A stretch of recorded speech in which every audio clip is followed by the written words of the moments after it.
This is, I think, why people are so obsessed in some sense with the search for fundamental meaning. This is a good story. So you can imagine two people laying bricks, they're building a gigantic wall, and the one person thinks, oh my God, this wall is going to take 100,000 bricks. I'm laying one at a time and I'm wasting my life away, trivially adding to this gigantic brick wall. And what am I doing? This is absolutely miserable, brick by brick. And the other person thinks, in 300 years, this is going to be a cathedral. And so the person in the second state is doing exactly the same thing at a local level, laying bricks, but each brick is related to a very high goal. And that means the reward that's attendant upon the laying of the brick is proportional to the goal of the entire behavioral process.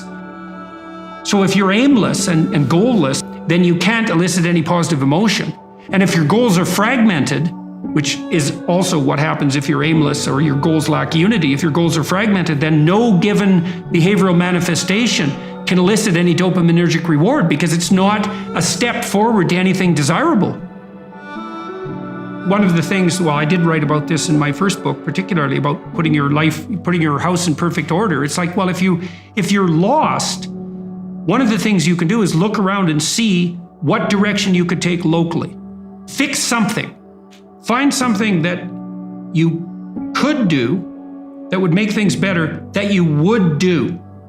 And there's a humility in that too, because especially if you're in a low energy state, it's like, oh my God, I don't have enough energy to make dinner. It's like, do you have enough energy to put a fork on the table? And sometimes people are so depressed that that's really all they can do. Can you take a small step forward, no matter how small that is? Implement a micro routine, even something like washing a cup and putting it back in the shelf. And that's a good thing because you have a shelf and there's cups on it. You've already decided that's an appropriate way to live, is to have your coffee cups on a shelf. If you go ahead with cleaning out the cup and putting it on the shelf, then you've taken steps towards a valuable micro goal. You get a dopamine kick from that. That transforms itself into adrenaline and energizes you. In part, what the dopamine system is doing. So imagine that the purpose of the dopamine system is to elicit a satiating reward, fundamentally. But then the satiating reward is something that has to be approached in steps. And so in order to maintain the motivation necessary to approach the satiating reward, you have to mark each of the steps with a marker of pleasure.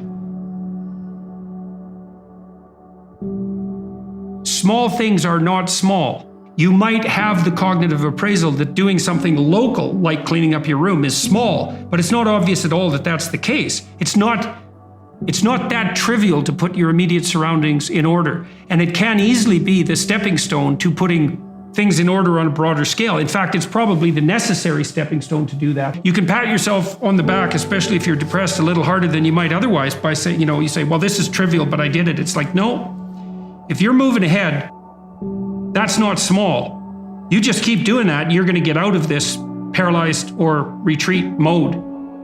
If you're in the zone of proximal development, you're pushing your skill development one increment forward. And it's one that you can actually manage. Imagine that you have someone who's habitually avoidant. And maybe they're avoidant because when they become possessed by negative emotion, they become hyper aware of their internal state and they feel the panic. And so then they freeze or retreat. And they do that constantly. And then they're in this terrible negative emotional state all the time because every time they see a stimulus that's associated with retreat, they get gripped by these interoceptive sensations.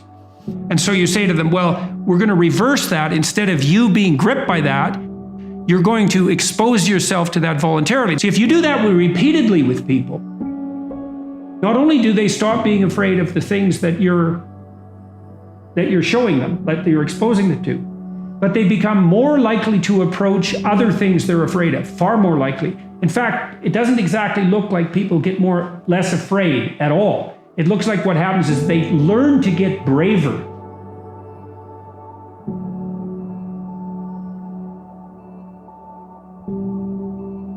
One of the cognitive phenomena that loads very heavily on neuroticism is self-consciousness. And so when you fall into anxiety, then there is this internal obsessiveness, which has to do with the panoply of sins in some sense. which parts of me are malfunctioning and need to be eradicated. And one of the things I used to do with my socially anxious clients, so they would go into a social situation, often with eyes downcast, by the way, and they would be so intensely concentrating on their own internal sensations that they would fail to make eye contact with anybody they were talking to. And then they would be awkward because they weren't reading the cues they could have read if they would have only looked. And then the conversation would become disjointed. And then they would get anxious and fall into themselves. And so one of the things that I taught them to do wasn't to try to calm themselves down, but to try to calm the other person down.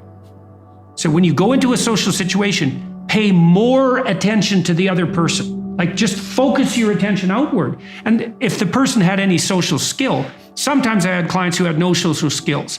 And so they were anxious socially because they actually didn't know how to behave socially.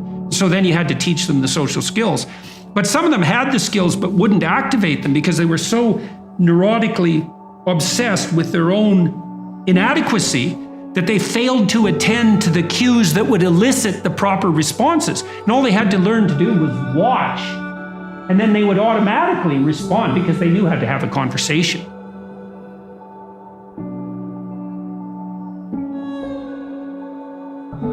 See, the reason that socially anxious people are so interoceptive is it's involuntary, right? They get gripped by the negative emotion and then that produces this intense, obsessive interoception. That might not happen if they did it voluntarily. This is why exposure therapy works so well in psychotherapy. Is like, well, I'm afraid of something, and if I go near it, then I'm possessed by negative emotion. Well, that's if you go near it accidentally. I'm going to have you go near it purposefully. And what you're going to find is that to the degree that you do it purposefully, that response will be quelled. And that happens. It's extraordinarily reliable. Imagine you anticipate something and then you make a mistake.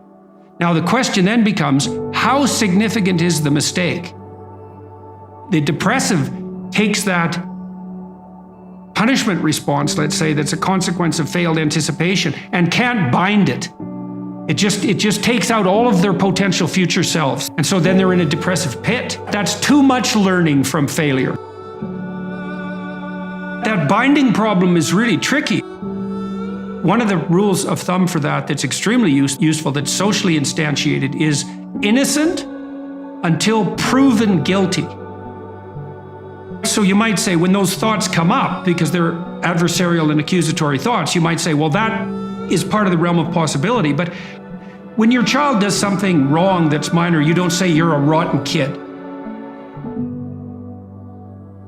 You bind it. You say, look, kid, here's a bunch of things you're doing right. But in this particular example, specific situation, here's the minimal thing you did incorrectly and how to alter it. And it's a really good habit of mind to address towards yourself as well as to other people, which is to say, well, what's the minimum crime that I'm responsible for in this moment? And that's part of this miracle of the presumption of innocence, and especially without proof. A lot of what I did in my clinical practice to people who had a depressive temperament was help them make a case for themselves. It's like, well, maybe you're as bad as you think you might be, but maybe not. Let's take the contrary argument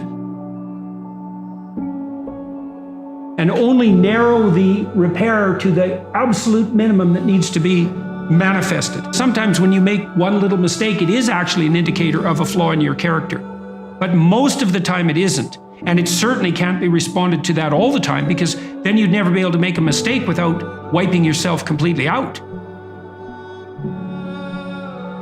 You want to make it as local and precise as you possibly can.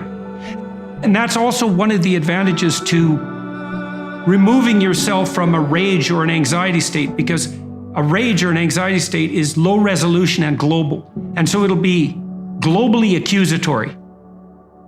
So you want to specify it and you think, okay, well, what's the minimum necessary behavioral transformation to ensure that similar mistakes are not replicated in the future? It's like if your roof leaks, you don't have to dig a new foundation. You can just fix a few shingles. And you might think, well, the rain's coming through, so you have to tear down the whole house. It's like, well, no. And you might panic and run around because the water's coming in, but it's still a bad idea to dig up the foundations every time something trivial maintenance problem needs to emerge. And so one of the things that's very useful to learn is like, well, is this only a trivial maintenance problem? And one of the advantages to that too is that if it's not the collapse of your entire self, let's say, and it's a trivial maintenance problem, you're much more able to activate that courageous response to anomaly that's part and parcel of exploratory behavior and eventual success. So, and part of the trick of many sorts of, well, I would say religious training enterprises, certainly the meditative enterprises, is something like, how do you tell yourself a story, like a real story, though, a story that actually works, where you can confidently approach the thing that's blocking your path?